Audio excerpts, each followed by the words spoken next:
Teaching science at secondary level, है ना। So according to NCF 2005, national curriculum 2005 के अनुसार माध्यमिक स्तर पर जब हम साइंस पढ़ाएंगे तो उसके उद्देश्य क्या क्या है उसके बारे में हम जानकारी लेंगे। So first is the student should be engage in learning science as a composite discipline. So यहाँ पे सेकेंडरी स्टेज या माध्यमिक स्तर की हम बात करते हैं तो हमारे देश में हम 9वीं और 10वीं ये 2 कक्षा है, इनको हम सेकेंडरी स्टेज या माध्यमिक स्तर इन्हें हम कहते हैं।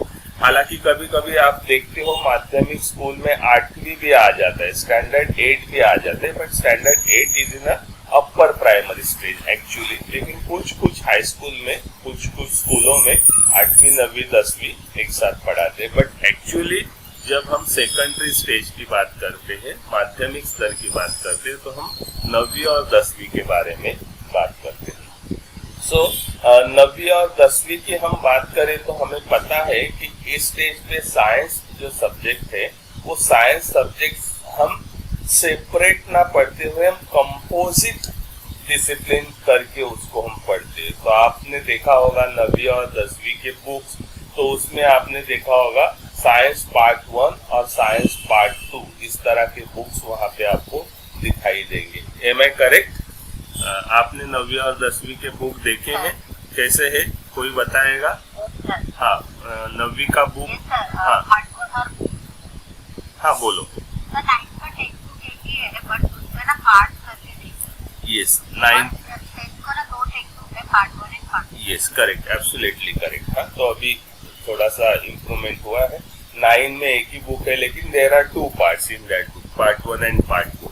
एंड 10वीं में 2 बुक है, पार्ट 1 और पार्ट 2 की अलग है। So that means at this level, at the secondary level, science subject will be learn as a composite discipline. Composite माने संयुक्त, एकत्रितपणे, है ना। So physics, chemistry, biology, they are not studying a separate discipline. पहले हुआ करता था, जब मैं 10वीं में था, 1992 की बात कर रहा हूँ, तभी सेपरेट थे physics, chemistry, biology from the 8th standard. लेकिन अभी कंपोजिट डिसिप्लिन बना है, उसको एक डिसिप्लिन बना है, एक शाखा, एक सब्जेक्ट बना है, जिसमें फिर पार्ट किए गए। उसमें फिजिक्स और केमिस्ट्री के चैप्टर अलग, बायोलॉजी के चैप्टर अलग, इस तरह से उसका डिवाइडेशन किया गया है। सो इसलिए student should be engage in learning science as a composite discipline, ताकि वो पूरे साइंस सब्जेक्ट को एक सब्जेक्ट करके देख सके। ये उसके पीछे की आइडिया है। The second objective is the student should be engage in working with hands and tools to design more advance technological module than at the upper primary stage. मतलब जो उन्होंने अब तक साइंस सब्जेक्ट उच्च प्राथमिक स्तर पर जो पढ़ा है, उससे भी उनको ज्यादा पढ़ने के लिए, ज्यादा साइंस का ज्ञान मिलने के लिए, ज्यादा एडवांस टेक्नोलॉजिकल मॉड्यूल्स, या फिर हम कह सकते हैं एपैरेटस, या फिर रिसोर्स मटेरियल, जो आपने असाइनमेंट में शायद कुछ लोगों ने बनाया होगा।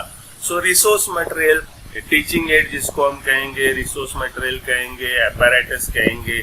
इस तरह से साइंस पढ़ाते वक्त बच्चों को एंगेज करने के लिए इस तरह से ज्यादा उनको प्रत्यक्ष अनुभव मिलने के लिए, डायरेक्ट एक्सपीरियंस मिलने के लिए इन सब रिसोर्स मटेरियल का उपयोग, एडवांस टेक्नोलॉजी का उपयोग, फिर टेक्नोलॉजी में फिर ये हमारा कंप्यूटर और ये सब आ गया है। सो एडवांस टेक्नोलॉजी का उपयोग, एडवांस एपैरेटस, साहित्य का उपयोग, कुछ रिसोर्स मटेरियल खुद तैयार करके, जैसे मैंने कहा आपने असाइनमेंट में बनाए होंगे, उस तरह से रिसोर्स मटेरियल तैयार करके, टीचिंग एड तैयार करके। आपने देखा होगा शैडो लेसन में जो लोगों ने पढ़ाया है, they are using teaching aid, they are using some model, they are using some videos, some pictures and all that. तो इन सब का उपयोग करके बच्चों को जो है वो पढ़ने के और पढ़ाने के प्रक्रिया में ज्यादा से ज्यादा एंगेज रखने की कोशिश की जाती है, ताकि बच्चे का ध्यान भटके नहीं, वो पूरी तरह उस सब्जेक्ट में इन्वॉल्व होके पढ़े। इसलिए इन सब साधनों का उपयोग किया जाता है ताकि बच्चों को अच्छा सा अनुभव मिल सके। तो ये एक उद्देश्य है कि इस तरह से हमें पढ़ाना है ताकि हम ज्यादा से ज्यादा टेक्नोलॉजी का उपयोग कर सके, ज्यादा से ज्यादा रिसोर्स मटेरियल का उपयोग कर सके और बच्चों को प्रत्यक्ष अनुभव देके हम उनको पढ़ने और पढ़ाने की प्रक्रिया में एंगेज कर सके। ये एक उद्देश्य इस स्तर पर है। The third objective is the student should be involved in activities and analysis on issues concerning the environmental and health, including reproductive and sexual health, है ना।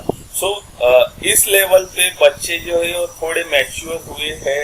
आपको पता है 9th और 10th के बच्चे, उनको उनके बॉडी में भी चेंजेस जो है रिप्रोडक्टिव ऑर्गन से रिलेटेड, सेक्स से रिलेटेड चेंजेस होते रहते हैं, है ना। तो उनको उनके लिए वो थोड़ा सा नया अनुभव होता है। तो इसलिए इस तरह के एक्टिविटीज भी हमें इन्वॉल्व करने चाहिए कि उसमें बच्चों को एनवायरमेंटल के साथ साथ सेक्स हेल्थ से रिलेटेड, उनके रिप्रोडक्टिव ऑर्गन से रिलेटेड भी उनको जानकारी दे सके ताकि वो आगे जाके एक अच्छा सिटीजन, अच्छा नागरिक वो बन सके। तो इसलिए एक्टिविटीज प्लान करना, कुछ एनवायरमेंटल इश्यूज है या कुछ बॉडी से रिलेटेड, हेल्थ से रिलेटेड इश्यूज है, उसका एनालिसिस करना, फिर बच्चों को पूछना कि ये एनवायरमेंटल इश्यूज है, आजकल बारिश नहीं गिर रही तो बारिश क्यों नहीं गिरती, इस तरह का सवाल पूछ के हम क्या करेंगे, एनवायरमेंटल के इश्यूज क्या है, बारिश आजकल क्यों कम हो गए, इसके बारे में वो एनालिसिस कर पाएंगे, वो कंक्लूजन तक पहुंच पाएंगे।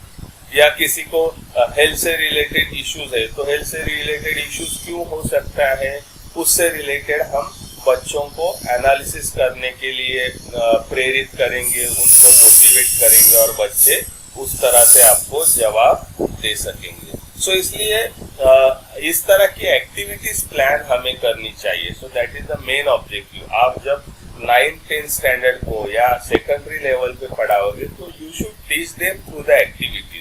आप एक्टिविटीज के थ्रू पढ़ाओ, ना कि सिर्फ ब्लैक बोर्ड का उपयोग किया। एज ए टीचर आप सिर्फ एक्सप्लेन कर रहे हो और बच्चों का इन्वॉल्वमेंट नहीं है तो इस तरह से टीचिंग नहीं चलेगी। तो इस लेवल पे as per national curriculum framework 2005 plan activities and analyse issues concerning with health and environment. तो एक्टिविटीज प्लान करो, एक्टिविटीज के थ्रू बच्चों को पढ़ाओ और पर्यावरण और अपने हेल्थ से रिलेटेड इश्यूज जो भी प्रॉब्लम्स होंगे उसके लिए बच्चों को सोचने के लिए, डिस्कस करने के लिए आप उनको मोटिवेट करो, प्रेरित करो।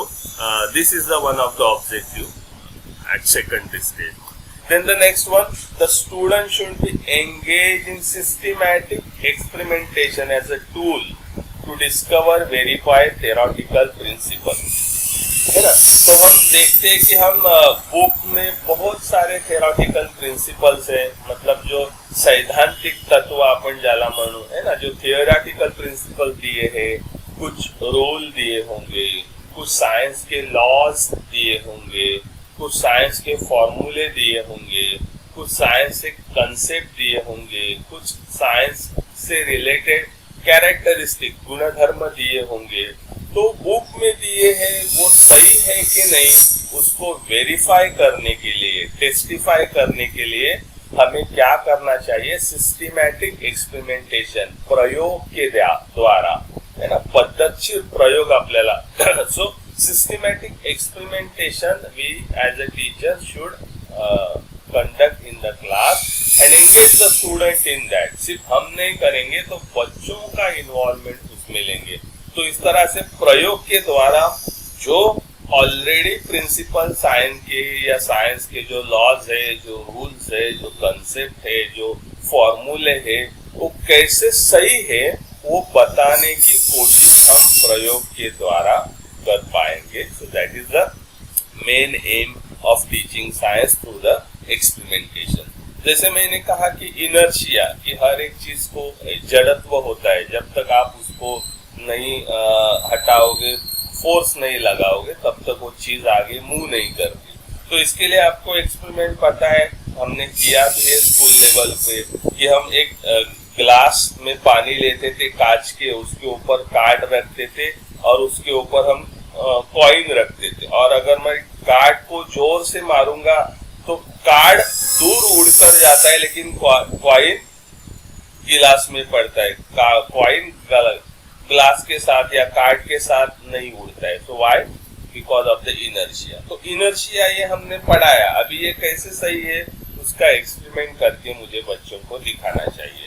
So that's why we should engage the student in systematic experimentation as a tool to discover and verify the theoretical principle। जो बुक में जो भी सैद्धांतिक प्रिंसिपल दिए हुए हैं, तत्व दिए हुए हैं, फॉर्मूला, रूल, लॉस दिए हुए हैं साइंस के, वो प्रूव करने के लिए, वो वेरीफाई करने के लिए हमें बच्चों को प्रयोग के द्वारा वो प्रूव करके दिखाने चाहिए और उसमें बच्चों का इन्वॉल्वमेंट लेना चाहिए। This is the one of the objective at a secondary level.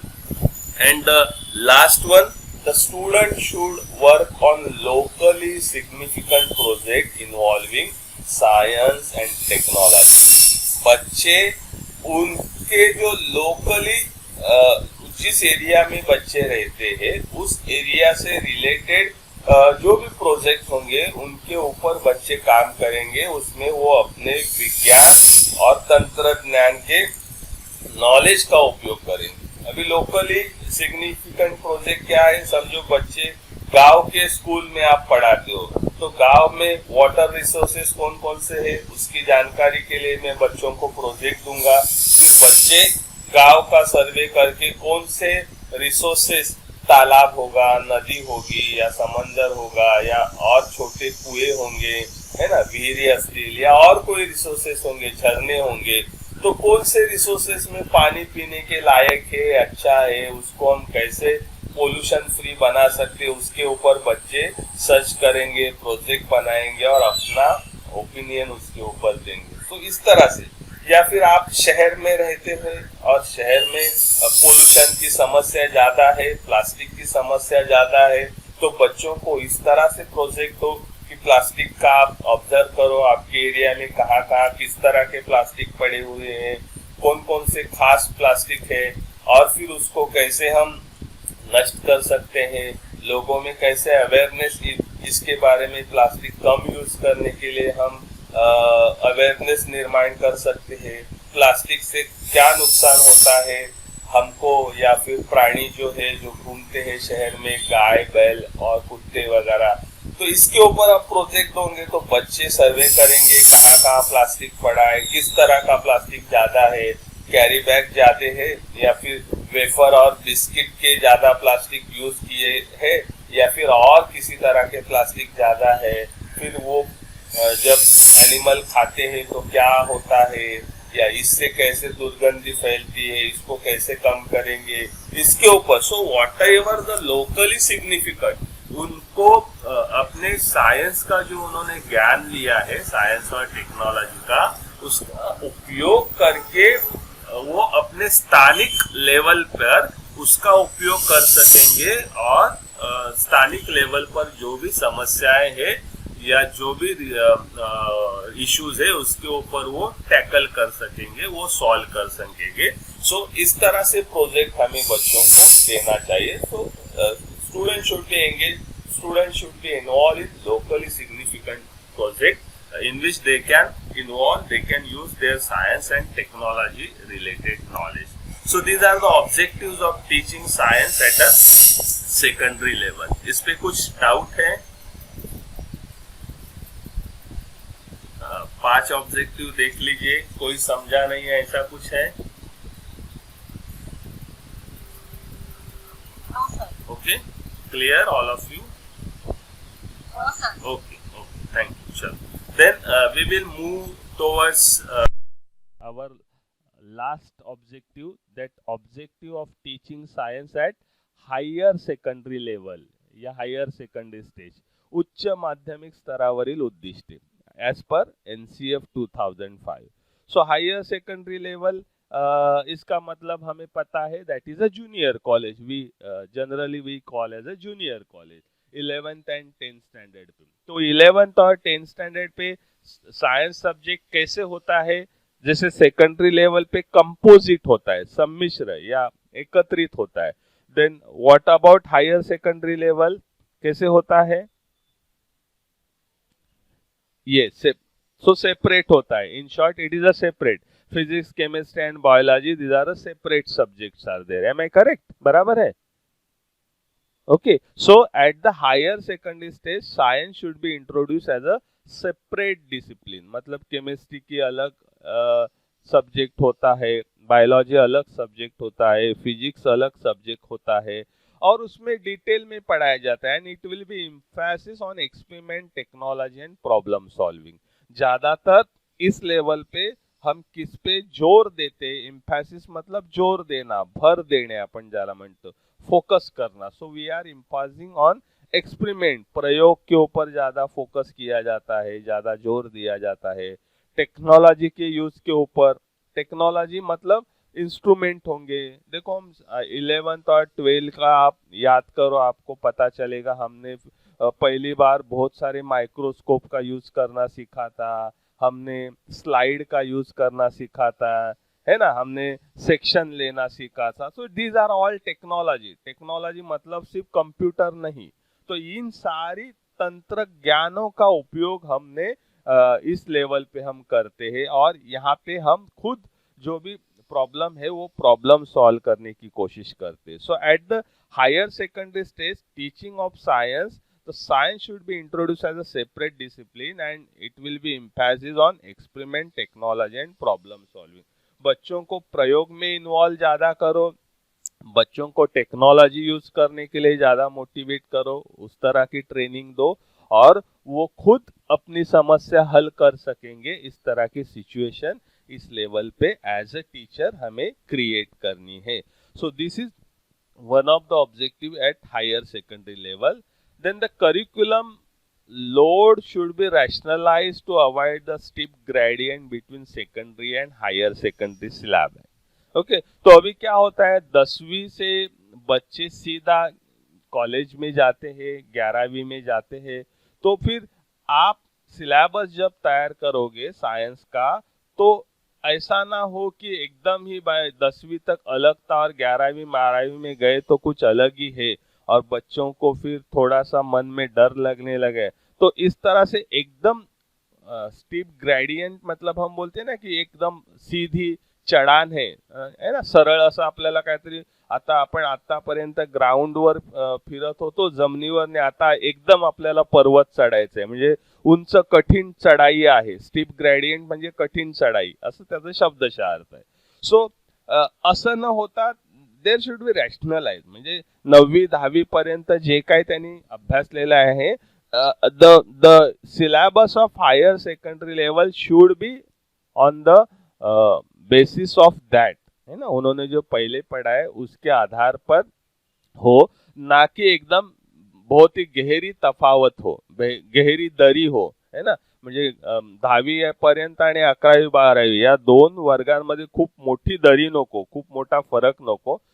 हळूहळू ती चढ जो आहे, अर्थात ते आता डीप स्टडी करणार आहे, they are studying each discipline, physics, chemistry, biology separately, but that should be steep gradient ना हो के वो थोड़ी थोड़ी चढ़ाई करेंगे, थोड़ा थोड़ा डीप जाएंगे। इस तरह से सिलेबस का हमें फ्रेमिंग जो है, करिकुलम का फ्रेमिंग हमें करना चाहिए, so that we can inculcate scientific value in them. Okay, so the core topic of discipline taking into account recent advances in the field should be identified carefully and treated with appropriate rigor and depth, है ना। तो इस level पे जब आप आओगे junior college पे 11वीं और 12वीं में, तो इसमें इस तरह के टॉपिक इन्वॉल्व होने चाहिए जो रिसेंट जो भी घटनाएं हमारे आजू बाजू में हो रहे, रिसेंट इन द से कुछ लास्ट 5-10 साल में जो भी हमारे आजू बाजू में हो रहा है, उससे रिलेटेड घटनाओं से रिलेटेड टॉपिक इसमें होने चाहिए, इस लेवल पे होने चाहिए, और उसमें डेप्थ में उनको सिखाना चाहिए, डेप्थ में उनकी पढ़ाई जो है वो होनी चाहिए, ताकि बच्चे उसका और डिटेल में पढ़ाई जो है वो कर सकेंगे। तो इस लेवल पे, हायर सेकेंडरी लेवल पे जब हम कोई टॉपिक पढ़ाएंगे, सिलेबस फ्रेमिंग करेंगे, तब हमें यह ध्यान में रखना है कि रिसेंट एडवांसमेंट हमारे फील्ड में, साइंस के फील्ड में, टेक्नोलॉजी के फील्ड में क्या क्या नए एडवांसमेंट हुए हैं, नए नए कौन सी चीजें आई है, नए नए कौन से रिसर्च हुए हैं, या नया क्या चल रहा है, उसके बारे में सिलेबस में इन्वॉल्वमेंट होना चाहिए। क्या आपने 11वीं 12वीं का किसी ने बुक देखा है? क्या आप मुझे बता सकते हो कि कौन से ऐसे रिसेंट एडवांस टॉपिक उसमें आए हैं? किसी ने देखा है 11वीं 12वीं का बुक? रिसेंट मतलब कुछ 5-10 साल में जो भी चेंजेस हुए हैं। हाँ, तो आप एक एग्जांपल दे सकते हो?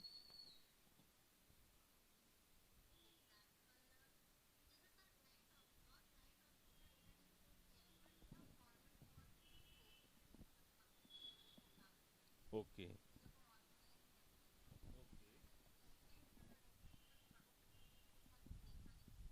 अच्छा, और कोई जिन्होंने 11वीं 12 का बुक देखा है और recent advance topic? Recent advance मतलब ये मत समझो कि इस साल हुआ है और वही वही नहीं आएगा ना, सिलेबस तो 5 साल पहले तैयार किया होगा। तो आप ये 5-10 साल मान के चलो कि लास्ट 5 ईयर्स में क्या हुआ था, क्या हो रहा है दुनिया भर में साइंस एंड टेक्नोलॉजी से रिलेटेड, उसकी कोई झलक हमें बुक में दिखाई देती है क्या? उस तरह से बुक को देखो, तो आप जरूर पाओगे। अगर आप ऑब्जर्व करोगे तो आपको ये दिखाई देगा कि जो भी साइंस और टेक्नोलॉजी में दुनिया भर में जो भी एडवांसमेंट हो रहे, उससे रिलेटेड टॉपिक का इन्वॉल्वमेंट आपको दिखाई देगा। शायद मोबाइल से रिलेटेड कुछ टॉपिक आपको दिखाई देंगे, शायद कंप्यूटर।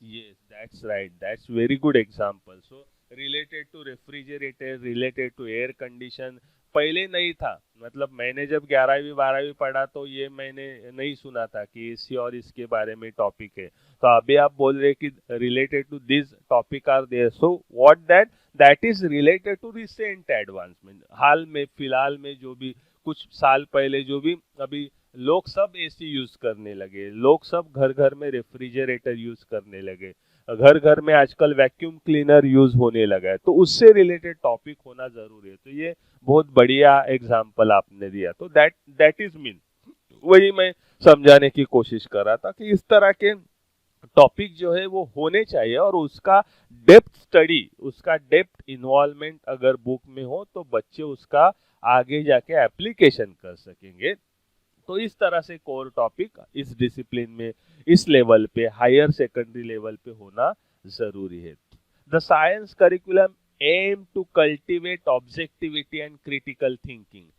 इस लेवल पे साइंस करिकुलम का, विज्ञान के अभ्यासक्रम का मुख्य लक्ष्य क्या होना चाहिए? To cultivate objectivity. ऑब्जेक्टिविटी मतलब कोई बोल रहा है इसलिए मैं ये चीज नहीं मानूंगा, ये आप मुझे प्रयोग से सिद्ध करके बताओ, है ना। जैसे हम मराठी में बोलते हैं ना कि बाप दाखव नाही तर श्राद्ध कर, है ना। मराठीत आपण नेहमी बाप दाखव नाही तर श्राद्ध कर म्हणजे काय, मला तू सांगू नको की हे इकडे लिहिलंय तिकडे लिहिलंय, मला तर पुरावा दाखव तू।